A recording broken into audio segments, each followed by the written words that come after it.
ताज्या बातम्यांसाठी ABP माझाला subscribe करा आणि बेल आयकॉन प्रेस करा। आणि आता जाऊयात उदय सामंत यांची पत्रकार परिषद सध्या सुरू आहे। नाही येणार, येईल नाही काय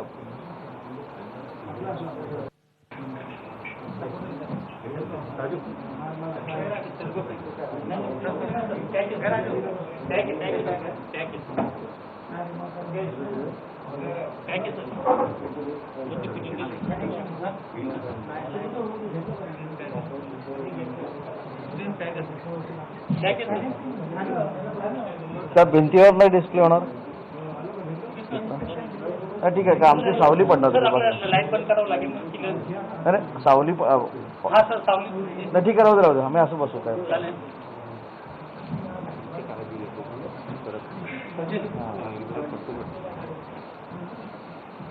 झालं का रे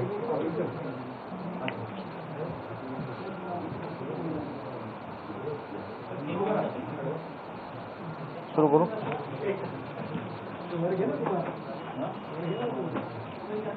पर आज या पत्रकार परिषदेला मी आणि राज्यमंत्री तनपुरे साहेब देखील उपस्थित आहेत। UGCनं जे 2-3 दिवसापूर्वी देशातल्या सगळ्या राज्यांना पत्र पाठवलं आणि त्यांनी गाईडलाईन दिली की एक्झाम सप्टेंबरच्या लास्ट वीकमध्ये झाल्या पाहिजेत आणि त्याच्यावर खुलासे देखील आज झाले। मी आज भूषण पटवर्धन साहेबांची मुलाखत देखील बघितली। मला सुरुवातीलाच सांगितलं पाहिजे त्या मुलाखतीतनं अजून एक संभ्रम निर्माण झालेला आहे। तर त्या मुलाखतीमध्ये त्यांनी असं म्हटलंय की पुढचं काय होणार आहे ह्याच्यावर आपलं प्लॅनिंग न करता पुढे जर तशीच परिस्थिती निर्माण झाली तर आम्ही काय तो निर्णय करू। म्हणजे आता परत सप्टेंबर एंडपर्यंत विद्यार्थ्यांना आपण संभ्रमामध्ये ठेवायचं आणि म्हणून मी काल आपल्याला असं म्हटलं होतं की 6 एप्रिलपासून या विद्यार्थ्यांच्या परीक्षांबाबत आपण कारवाईला सुरू केली। माझ्याबरोबर राज्यमंत्री महोदय देखील होते। 6 एप्रिलला आमची पहिली बैठक झाली। त्याच्यामध्ये कोविडच्या प्रादुर्भावामुळे नक्की काय काय होणार आहे याची माहिती घेण्यासाठी आम्ही 13 कुलगुरूंच्या बैठकीमध्ये एक समिती स्थापन केली 6 तारखेला की भविष्यातल्या परीक्षा कशा घ्यायच्या या संदर्भातलं एक शिफारस ही कुलगुरूंनी शासनाला करावी अशा पद्धतीचं 6 एप्रिलला आम्ही ठरवलं आणि त्या उपसमितीच्या बैठका देखील 23 एप्रिलला आणि 24 एप्रिलला झाल्या। 13 कुलगुरूंच्या बैठकीमध्ये 6 जणांची समिती ठरली। त्याचे समन्वयक ठरले सुहास पेडणेकर जे मुंबईचे कुलगुरू आहेत, करमळकर म्हणून त्याच्यामध्ये होते, शिंदे म्हणून जे आता निवृत्त झाले ते देखील होते, महिलांच्या प्रतिनिधी म्हणून डॉक्टर वंजारी देखील त्याच्यामध्ये होत्या आणि आमचे 2 संचालक होते।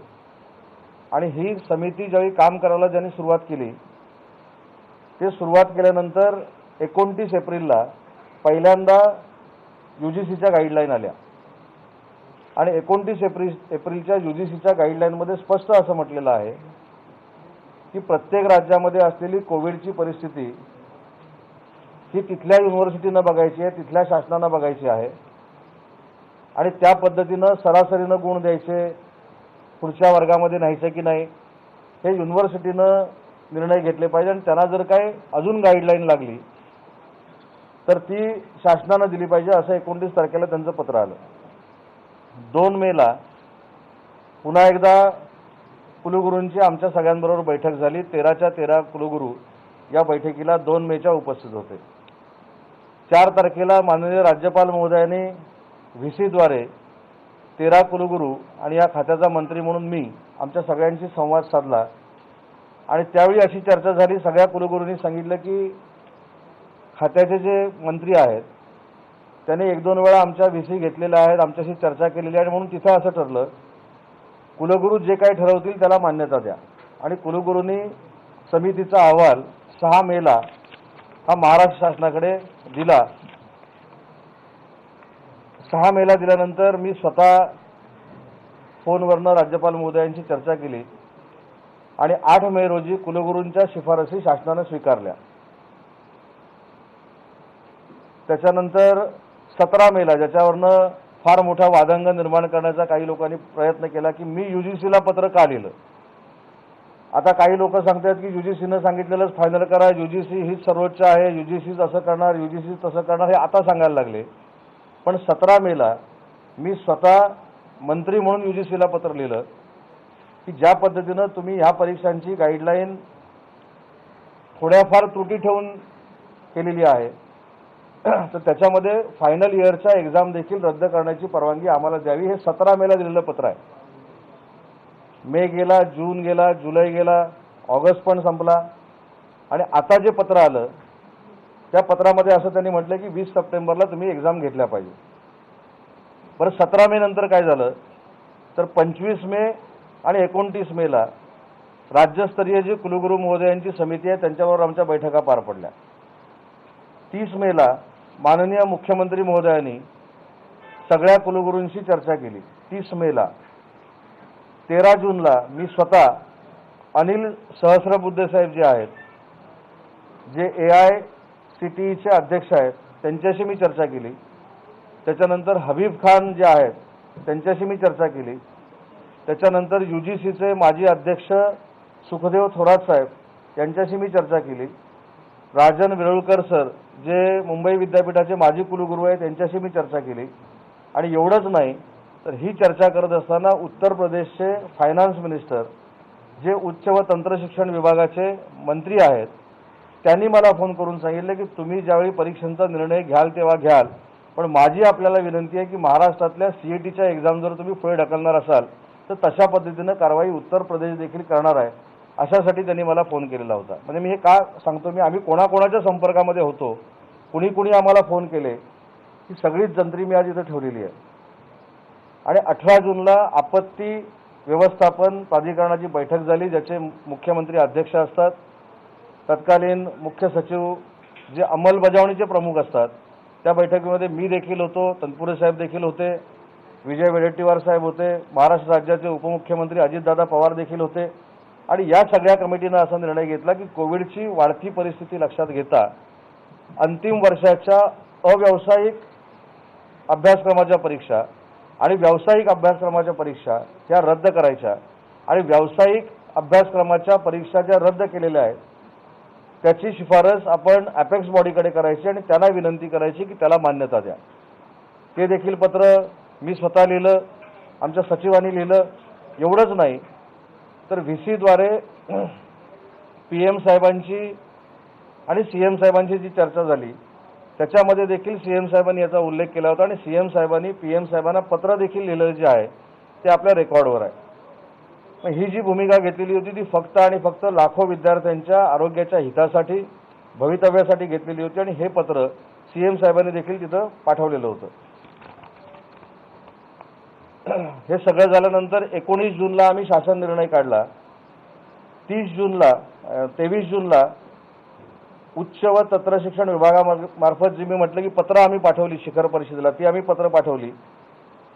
आणि त्या GR मध्ये एक शेवटची ओळ अशी होती की ATKTच्या बाबतीमध्ये कुलगुरू महोदयांशी चर्चा करून, राज्याच्या अधिकाऱ्यांशी चर्चा करून त्यांची जी शिफारस येईल त्याची अंमलबजावणी ही शासनानं करावी. त्याच्या अगोदर राज्यपाल महोदयांनी जी नाराजी व्यक्त केली होती किंवा गैरसमज जो त्यांचा झाला होता त्यांची देखील ही भूमिका होती की कुलगुरूंशी चर्चा करूनच काही निर्णय झाले पाहिजेत. पण कदाचित ह्या ज्या बैठका झालेल्या होत्या सगळ्या, म्हणजे आता किती बैठका झाल्यात त्याच्या आपल्याला कल्पना येईल, तर त्या बैठकांची नोंद कदाचित त्यांच्यापर्यंत पोचली नसेल म्हणून त्यांची ती नाराजी असेल. 3 तारखेला एक महत्त्वाची बैठक पार पडली ज्याची व्हिज्युअल्स आमच्याकडे आहेत. जर ते आपल्याला पाहिजे असतील तर ती देखील आम्ही दाखवणार आहोत. त्याच्यामध्ये महत्त्वाचं काय आहे तर कोण कुलगुरू काय म्हणाले. ही जी आता बैठक झाली 4 तारखेला, जे आपण GR मध्ये म्हटलं होतं की सगळ्या कुलगुरूंशी चर्चा करून ATKT आणि विद्यार्थ्यांच्या पुढं गुणांची सरासरी कशा पद्धतीनं करायची या संदर्भामध्ये आपण निर्णय घ्यावा असं जे लिहिलं होतं त्याच्या पार्श्वभूमीवर ही बैठक पार पडली. आणि ही बैठक पार पडत असताना त्याचं मिनिट्स देखील माझ्याकडे आहे, ते देखील मी वाचून दाखवणार आहे. तर आता आपल्याला जर कागद आहे का तो म्हणजे याच्यामध्ये सगळ्या 13च्या 13 कुलगुरूंनी आपले मत मांडलेलं आहे. त्याच्यानंतर जे जे आपण जो परीक्षांसंदर्भातला निर्णय जो घेतलेला आहे तर आपण 31 जुलैपर्यंत फिजिकली एक्झाम घेऊ शकलो असतो. तर आपल्याला सोलापूर विद्यापीठामध्ये फिजिकल एक्झाम घेणं शक्य नाही आहे. आणि तुम्हाला आता जसं म्हटलं की फार जास्त कोरोना प्रभावित झालेला हा भाग आहे. पण आपण जर ऑनलाईन घेतलं तर आपल्याला काही विद्यार्थी स्टॉप झालं ते सिक्वेन्स व्हायचं ना. आठवणार नाही तर विद्यार्थ्याला सध्या फार परिस्थिती खराब आहे. म्हणजे सोलापूर विद्यापीठानं त्याच्यामध्ये असं सांगितलं की आम्ही एक्झाम घेऊ शकत नाही. कोविडची परिस्थिती खराब असल्यामुळं आम्ही विद्यार्थ्यांना सांगू देखील शकत नाही. सोलापूरच्या विद्यापीठाच्या कुलगुरू आहेत हे चांदेकर सर म्हणून आहेत, जे नागपूर आणि अमरावती विद्यापीठाचे कुलगुरू आहेत. चांदेकर सरांचं बोलू का? चांदेकर बोला. महोदयांना काही मार्गदर्शन करायचं असेल आपण जो GR मध्ये जो निर्णय घेतला आहे त्याचा परिस्थितीनुरूप लक्षात येत आहे की ते कदाचित म्हणजे ते बरोबर आहे. कारण परीक्षा न घेण्याचा जो विषय होता कारण परिस्थिती चिघळत चालली आहे. पण सर इम्प्लिमेंटेशनसाठी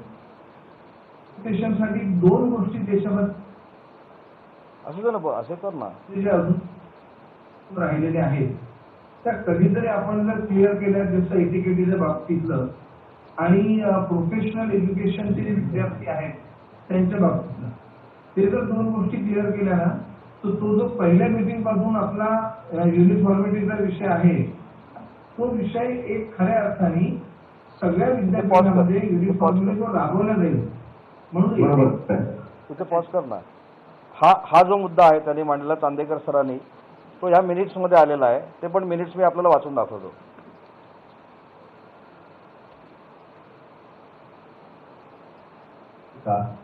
आणि मगाशी करमळकर सरांनी जे सांगितलं त्या पद्धतीनं ऑनलाईनचं इन्फ्रास्ट्रक्चर नसताना 30 जुलैच्या अगोदर परीक्षा झाली असती. तर शक्यच नाही. 30 जुलैच्या आर्थिक परिस्थिती अशी आहे की 30 सप्टेंबर सुद्धा परीक्षा होऊ शकत नाही. आणि अगदी पहिल्या दिवशीपासून जो आमचा स्टँड होता की ग्रामीण भागातल्या विद्यार्थ्यांना ह्या सुविधा नसल्यामुळं ऑनलाईन परीक्षा शक्यच नाही. भविष्यामध्ये आता जी चर्चा झाली त्या दृष्टीने आपल्याला स्टेप घेणं आवश्यक आहे. पण आजच्या स्थितीमध्ये ऑनलाईन परीक्षेचा पर्याय आपण स्वीकारू शकत नाही. आणि पहिला हे औरंगाबाद विद्यापीठाचे कुलगुरू येवले सर.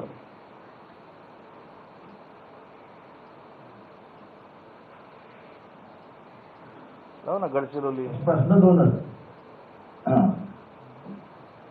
सर परीक्षा झाली नसती परत आला शक्यच नाही. ऑनलाईन परीक्षाही घेतली असली नसती कारण 21% आर्किटेक्चरच्या मुलांनी ऑनलाईन परीक्षा दिली कारण त्यांना कुठलीही संधी नाही त्या प्रकारे परीक्षा देण्याची. हे डायरेक्टर मिश्रा जे स्कूल ऑफ आर्ट्स म्हणजे जे पूर्ण महाराष्ट्रातलं आर्किटेक्चर सांभाळतात ते.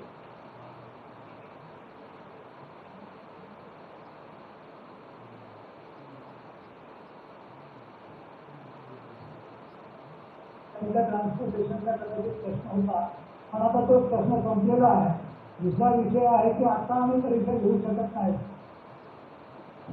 कारण विद्यार्थी दुसऱ्या विद्यापीठांमध्ये परीक्षा होत नाही म्हणून आमचे विद्यार्थी परीक्षेसाठी तयार होणार नाहीत अशी एकंदरीत वातावरण आहे. तिसरी गोष्ट आहे की ऑनलाईनच्या संदर्भामध्ये ऑनलाईन परीक्षा तर इम्पॉसिबल आहे आणि ऑनलाईन एज्युकेशन जो आपण 20% किंवा 40%चा कॉम्पोनंट भविष्यामध्ये एज्युकेशन सुरू करण्याच्या संदर्भात विचार जो करतोय किंवा प्रेझेंटेशन दिलं त्या संदर्भात सावंतराव आपलं सांगू इच्छितो की ह्या विद्यापीठाची अवस्था अत्यंत वाईट आहे. माझ्याकडे विद्यापीठामध्ये अजून स्टुडिओ नाही, कुठला एखादा रेकॉर्डिंग करता येत नाही. तर बाकीच्या महाविद्यालयामध्ये रेकॉर्डिंग करण्याची सुतराम शक्यता आहे. महाविद्यालय जे जवळपास 175 कार्यान्वित आहेत त्याच्यापैकी फक्त 25 महाविद्यालयाचं ॲक्रेडिटेशन झालेलं आहे. 33 महाविद्यालय. त्यामुळं याच्यामध्ये आम्ही आपला काळ सांगू इच्छितो की काल दिवसभरामध्ये आम्ही डिस्कनेक्ट होतो. म्हणजे कुलगुरू स्वतः डिस्कनेक्ट होतं. आमच्याकडं कुठल्याही नेटवर्क हा फार मोठा इश्यू आहे आणि आपण जे सांगतात की रत्नागिरी किंवा गुजरात कोकणामध्ये जी परिस्थिती आहे त्याच्यापेक्षाही वाईट परिस्थिती चंद्रपूर हा ग्रामीण भाग आणि गडचिरोलीचा एंटायर भाग ह्या ठिकाणी अशी अवस्था आहे. विद्यार्थ्यांची आर्थिक परिस्थिती अत्यंत वाईट आहे. कुठल्याही फॅसिलिटीज आमच्या प्राध्यापकांकडून काही ऑनलाईन कोर्सेस डेव्हलप करून घेत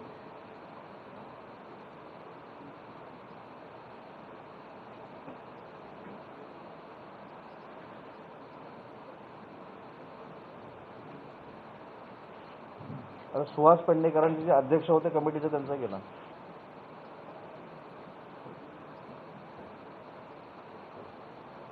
तर अशाच सगळ्या 13 कुलगुरूंच्या म्हणजे जर पुढच्या पण बघायच्या असतील तर आहेत. पण त्याच्यामध्ये जे कमिटीचे राज्य समितीय कमिटीचे जे अध्यक्ष होते सुहास पेडणेकर सर त्यांचं पण जे जूनचा जो GR निघालेला आहे त्या संदर्भात मला थोडंसं बोलायचं आहे. त्याच संदर्भात खरं म्हणजे आमच्या इन्फॉर्मली कुलगुरूंची चर्चा हो काही निर्णय झाले ते तुम्हाला सांगतो सर. नंबर 1, जेव्हा आपण मुलांकडून ऑप्शन घेतो आहोत की तुम्हाला शेवटच्या सत्राची परीक्षा हवी की नको आणि ते सूत्र कुठलं वापरावं हे विद्यापीठाने ठरवावं असं आपल्या GR मध्ये आहे.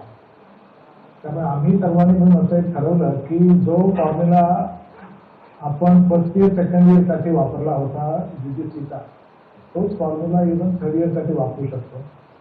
आणि दुसरं हे सूत्र कुठलं वापरतो आहोत हे सर्वप्रथम मला वाटतं मुलांपर्यंत पोहोचणं गरजेचं आहे. कारण त्याच्यानंतरच तो ऑप्शन घेऊ शकतील. नाहीतर त्याच्या अगोदर आपण जर ऑप्शन मागायला सुरुवात केली तर मुलगा कदाचित कन्फ्यूज होईल की बाबा तुम्ही कुठलं सूत्र वापरताय मला माहीत नाही त्याच्यावर मी ठरवू कसं. तर त्यासाठी मी सर्वांना एक विनंती केली होती की आपण सगळं सूत्र पहिले ठरवून ते विद्यार्थ्यांपर्यंत पोहोचू आणि त्याच्यानंतर आपण ऑप्शन मागायला सुरुवात करू. हा एक भाग झाला. दुसरा, ज्यांना परीक्षा हव्या आहेत म्हणतील त्या मुलांना सुद्धा ऑप्शन देताना आपण एक बाब त्यांच्याही निदर्शनास आणून द्यायची गरज आहे. आणि ती अशी की जर त्यांना परीक्षा हव्या आहेत तर त्या परीक्षा कधी होतील आणि त्याचे निकाल कधी लागतील ही पूर्ण अनिश्चितता असणार आहे. हेही त्यांच्या निदर्शनास आणून देणं गरजेचं आहे. नाहीतर काय होईल की जे त्यांना परीक्षा नको आहे म्हणून ते त्यांचा रिझल्ट आपण लावू मग ते विद्यार्थी जे किती असेल 5, 10, 15% असले तरी आणि शक्यता ती आहे की कदाचित अकॅडमिकली स्ट्रॉंग किंवा चांगली मुलं आहेत ते कदाचित परीक्षा हवी म्हणतील आणि जर त्यांच्या परीक्षा वेळेवर नाही लागल्या त्यांचे रिझल्ट वेळेवर नाही लागले तर त्यांना पुढच्या ॲडमिशनमध्ये अडचण येण्याची शक्यता आहे. तेव्हा ही सुद्धा बाब त्यांच्या निदर्शन एक आपल्या लक्षात आलं असेल की प्रत्येक कुलगुरू महोदयांचं म्हणणं असं आहे आणि त्याच्यानंतर माझं आणि विजय सौरभ साहेबांचं आणि राज्यमंत्री महोदयांचं जर आपण भाषण म्हणण्यापेक्षा आमचं जर म्हणणं ऐकलं असेल म्हणजे त्याच्यात आहे. आम्ही त्याच्यामध्ये असं म्हटलंय की कुलगुरू महोदयांना आम्ही विनंती केली की ही जी तुमची भूमिका आहे जी तो आपण शासनाकडे मांडताय मंत्री म्हणून माझ्याकडे राज्यमंत्री महोदयांकडे मांडताय हीच भूमिका तुमची कन्फर्म आहे का. तर त्यांनी सांगितलं की दुसऱ्या दिवशी आम्ही एक बैठक घेतो आणि ती बैठक 4 तारखेला झाली. त्या 4 तारखेच्या बैठकीमध्ये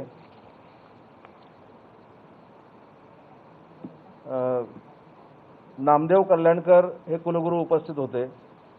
मुरलीधर चांदेकर हे कुलगुरू उपस्थित होते. शशिकला वंजारी मॅडम या देखील उपस्थित होत्या. PP पाटील सर जळगावचे हे देखील उपस्थित होते. प्राध्यापक वायुनंदन यशवंतराव मुक्त विद्यापीठ हे पण उपस्थित होते. नितीन करमळकर पुणे आणि कोल्हापूर विद्यापीठाचे प्रभारी हे देखील उपस्थित होते. सुहास पेडणेकर कुलगुरू मुंबई विद्यापीठ आणि होमी भाभा स्टेट युनिव्हर्सिटी हे देखील उपस्थित होते. मृणालिनी फडणवीस कुलगुरू सोलापूर या देखील उपस्थित होत्या. उद्धव भोसले कुलगुरू रामानंद तीर्थ मराठा विद्यापीठ हे देखील उपस्थित होते. VR शास्त्री डॉक्टर बाबासाहेब आंबेडकर तंत्रशास्त्र विद्यापीठ लोणरे हे पण उपस्थित होते. प्रमोद येवले डॉक्टर बाबासाहेब आंबेडकर मराठवाडा विद्यापीठ औरंगाबाद धनराज माने संचालक आणि अभय वाघ संचालक हे देखील उपस्थित होते. आता 4 तारखेला जे मिनिट्स आमच्याकडे आणि जी शिफारस पाठवण्यात आलेली आहे त्याच्यामध्ये थोडक्यात सांगतो की ज्या पद्धतीनं बाकीच्या विद्यार्थ्यांना आपण पदवी प्रदान करणार आहोत त्याच सरासरी बेसवर AT-KTच्या विद्यार्थ्यांना देखील पास करावं अशी शिफारस 13च्या 13 कुलगुरूंनी शासनाकडे केलेली आहे आणि ती आज माझ्या हातामध्ये आहे. दुसरं त्याच्यामध्ये असं लिहिलेलं आहे की जर ही सरासरी काढून विद्यार्थी पास होत नसेल तर त्याला ही कोविडची सिच्युएशन लक्षात घेता विद्यापीठाच्या अंतर्गत ग्रेस मार्कची जी प्रोव्हिजन आहे ती ग्रेस मार्क द्यावे आणि त्याची एटीकेटी मुक्त करावी अशा पद्धतीची शिफारस ही या समितीनं शासनाकडे केलेली आहे. दुसरा महत्त्वाचा मुद्दा जो आता पेडणेकर सरांनी इथे सांगितला, त्यांनी आमच्याकडे GR मध्ये अंशतः बदल करून द्या अशी मागणी केली आणि ती मागणी ही डिझास्टर मॅनेजमेंट कमिटीच्या पुढची होती. त्यांनी असं सांगितलं की विद्यार्थ्यांकडे आपण जो आता ऑप्शन मागतोय तो ऑप्शन मागण्यापेक्षा सरसकट विद्यार्थ्यांना आपण पदवी देऊ आणि ज्या विद्यार्थ्यांना आपल्या मार्क्समध्ये इम्प्रूव्हमेंट करायची असेल, आपल्या ग्रेडमध्ये इम्प्रूव्हमेंट करायची असेल, त्यांनी पुन्हा एकदा कोविडचा प्रादुर्भाव गेल्यानंतर परीक्षा द्यावी, अशी अंशतः बदल करून आम्हाला द्यावा अशी त्यांनी एक शिफारस आमच्याकडे केली. आणि तिसरी शिफारस ती देखील महत्त्वाची आहे. तिसऱ्या शिफारसीमध्ये त्यांनी असं म्हटलंय की पूर्वी ज्यांना आपण असं म्हटलं होतं की 0 पासून 120 दिवसापर्यंतच्या कालावधीमध्ये अकॅडमिक इयर सुरू झाल्यानंतर एटीकेटीची एक्झाम द्यावी लागेल, त्या पण विद्यार्थ्यांना हे सूत्र वापरून एटीकेटीची परीक्षा घेऊ नये अशा पद्धतीची शिफारस ही या मिनिट्समध्ये आहे. आणि म्हणून मी जे काल सांगितलं की आम्ही कुलगुरूंशी चर्चा केली नाही, आम्ही कुलगुरू महोदयांना कुठची गोष्ट विचारली नाही किंवा विचारत नाही, हा जो काय एक अपप्रचार केला जातोय हा चुकीचा आहे. माझ्या माहितीप्रमाणे माझ्या अध्यक्षतेखाली आणि राज्यमंत्री महोदयांच्या उपस्थितीमध्ये किमान ह्या 6-7 महिन्यामध्ये 5 ते 6 वेळा विविध गोष्टींसाठी आम्ही कुलगुरू महोदयांची चर्चा केली, VC वर चर्चा केली आणि मागच्या आठवड्यापासून एक नवीन उपक्रम आम्ही सुरू केला आहे. तो म्हणजे प्रत्येक विद्यापीठाच्या ज्या काही अडीअडचणी आहेत त्यांची बैठक VC वर लावायची आणि त्यांचे प्रश्न सोडवण्याचा एक कार्यक्रम आम्ही 2 आठवड्यापासून हातामध्ये घेतला आणि त्याच्यामध्ये SNDT युनिव्हर्सिटीचे जे काही प्रश्न होते ते आम्ही काल सोडवले. जे आता कल्याणकर सर बोलले की त्यांच्याकडे लॅब नाही किंवा स्टुडिओ नाही, त्यांचा 2,37,00,000चा प्रस्तावाला मान्यता द्यायची होती, ती आम्ही मागच्या आठवड्यामध्ये दिली. त्याच्यामुळे आम्ही विद्यापीठांशी संवाद करत नाही, आम्ही कुठेतरी त्यांच्यावर बर्डन आणतो, हे आपणच आता बघितलं असेल. आणि म्हणून मला आपल्या सगळ्यांना एक विनंती करायची आहे की शासनाची भूमिका ही प्रामाणिक भूमिका आहे. आजही मी पटवर्धन साहेबांची मुलाखत बघितली, त्याच्यामध्ये ते असं म्हणतात की विद्यार्थ्यांना जर परीक्षा नको असेल किंवा पुढं काय होणार आहे ते आताच तुम्ही ठरवू नका, पुढे तशी वेळ आली तर UGC त्या पद्धतीनं निर्णय घेईल. म्हणजे नक्की संभ्रम निर्माण कोण करतंय हेच आम्हाला कळत नाही आहे. आणि म्हणून UGCला मी प्रामाणिकपणाने एक पत्र लिहिलं आहे, HRD मिनिस्टरना पत्र लिहिलेलं आहे की महाराष्ट्रातली कोविडची परिस्थिती बघता आज सप्टेंबरपर्यंत परीक्षा घेणं हे खरोखर संभ्रम निर्माण करण्यासाठी नाही पण शक्यच नाही आहे. आणि हे शक्य नाही हे मत मी कोणामुळे बनवलं तर ज्या कुलगुरूंनी त्यांच्या भागातली आकडेवारी कोविडची सांगून परीक्षा आम्ही घेऊ शकत नाही अशी शिफारस आणि हे VCचं रेकॉर्डिंग आपण बघितलंय, त्यांना केंद्रबिंदू मानून आणि विद्यार्थ्यांना केंद्रबिंदू मानून आणि शिक्षकांना केंद्रबिंदू मानून हे आम्ही निर्णय घेतलेले आहेत. दुसरं मगाशी मला असं ऐकायला मिळालं की आता शिक्षकांची काहीच आवश्यकता नाही असं मगाशी कुठच्यातरी एका मुलाखतीमध्ये मी UGCच्या उपाध्यक्षांकडनं ऐकलं. आता मला नक्की मग काय पुढचं UGCचं धोरण मला माहीत नाही, पण शिक्षकांनी वर्गामध्ये जाऊन शिकवण्याची पद्धत ही बंदच झाली पाहिजे आणि त्यामध्ये ज्यावेळी आपण 50% यशस्वी होऊ त्यावेळी आधुनिक शिक्षणाकडे आपण वळतोय अशा पद्धतीचं एक चित्र निर्माण होईल असं पटवर्धन साहेबांनी सांगितलं. मला त्याचा देखील अभ्यास करायला लागणार आहे. म्हणजे आता शिक्षक किती कमी करायचे राज्यातले प्रत्येक, हा देखील आमच्या दृष्टीने एक UGCची गाईडलाईन कदाचित येऊ शकते. आणि त्याच्यामुळे ह्या सगळ्या गोष्टीमध्ये संभ्रम जो निर्माण झालेला आहे तो संभ्रम जर दूर करायचा होता तर 29 तारखेच्याच पत्रामध्ये जर आलं असतं की फायनल एक्झाम ह्या तुम्हाला नक्की घ्यायच्या आहेत आणि त्याच्यासाठी तुम्ही विद्यार्थ्यांची मानसिकता तयार करून ठेवा, तर राज्यानं असे निर्णय घेतले नसते. आणि 29 तारखेनंतर 17 मेला जे पत्र लिहिलेलं आहे त्याचं साधं उत्तर जरी मला पाठवलं असतं तरी देखील काही गैरसमज दूर झाले असते.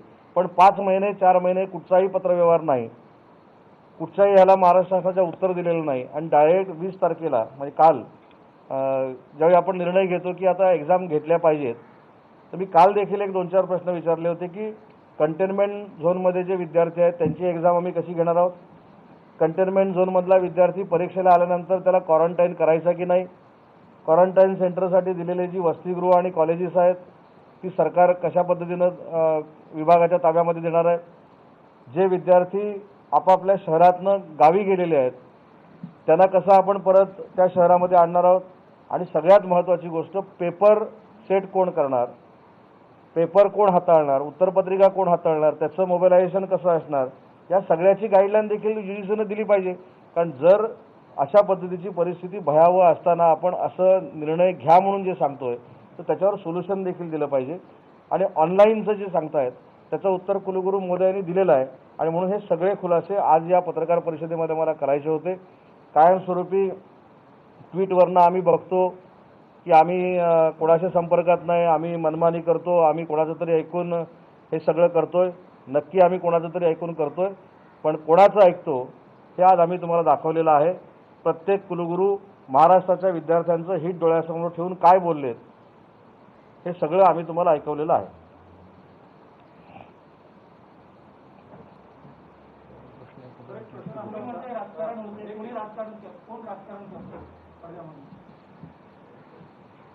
पडद्यामागचं राजकारण मला माहीत नाही, पण विद्यार्थ्यांच्या प्रश्नावर राजकारण होऊ नये ही पहिल्या दिवसापासून मी विनंती करतोय. त्या मुलाखतीत असं म्हणलं की अन्य राज्यांनी सुद्धा परीक्षा घेतलेल्या आहे आणि 2003 पासून सर्व विद्यापीठांवर UGC नियम बंधनकारक आहे. या संदर्भात नाही, UGCवर आणि UGC मार्फत बोलणाऱ्यांवर कोणी आक्षेप घेतलेलाच नाही आहे. UGC ह्या संस्थेबद्दल आदर आहेच आहे, पण 29 तारखेला जर UGCनं सांगितलं असतं की विद्यार्थ्यांच्या फायनल इयरच्या एक्झाम तुम्हाला घ्यायच्याच आहेत तर तशा पद्धतीची यंत्रणा शासनानं प्रत्येक राबवली असती ना.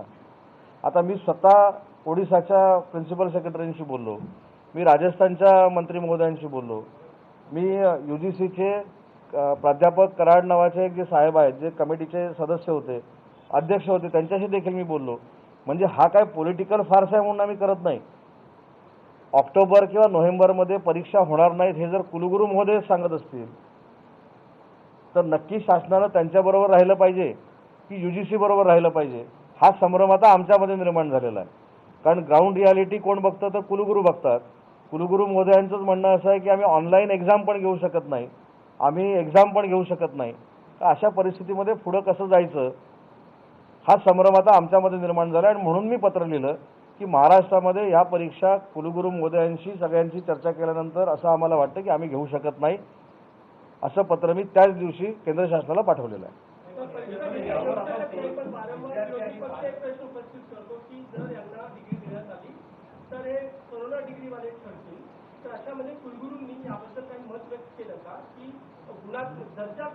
नक्की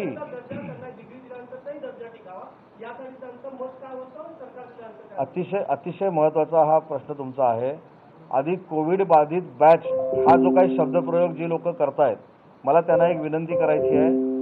हे कोविडचं जे संकट आहे हे काय मानवनिर्मित नाही आहे. त्याच्यामुळं अशा पद्धतीनं विद्यार्थ्यांचं खच्चीकरण करणं हे योग्य नाही. आणि कुलगुरू महोदयांनी ज्याच्यामध्ये लिहिलं आहे, हा जो अहवाल त्यांनी आम्हाला शिफारस दिलेली आहे त्याच्यामध्ये तर शासनानं घेतलेल्या निर्णयाच्या पुढे जाऊन कुलगुरू महोदय असं म्हणतायत की आम्ही ऐच्छिक परीक्षा असा शब्दप्रयोग केला होता. कुलगुरू महोदयांनी असं सुचवलंय की कोविडची परिस्थिती लक्षात घेता तुम्ही सगळ्यांनाच पदवी द्यायचा निर्णय घ्या आणि त्याच्यानंतर ज्यांना कोणाला एक्झाम द्यायची आहे ते एक्झाम देतील आणि त्यांना आम्ही रेग्युलर सर्टिफिकेट जसं देणार त्याच पद्धतीचं सर्टिफिकेट आम्ही देणार, हे कुलगुरूंनी याच्यामध्ये नमूद केलं.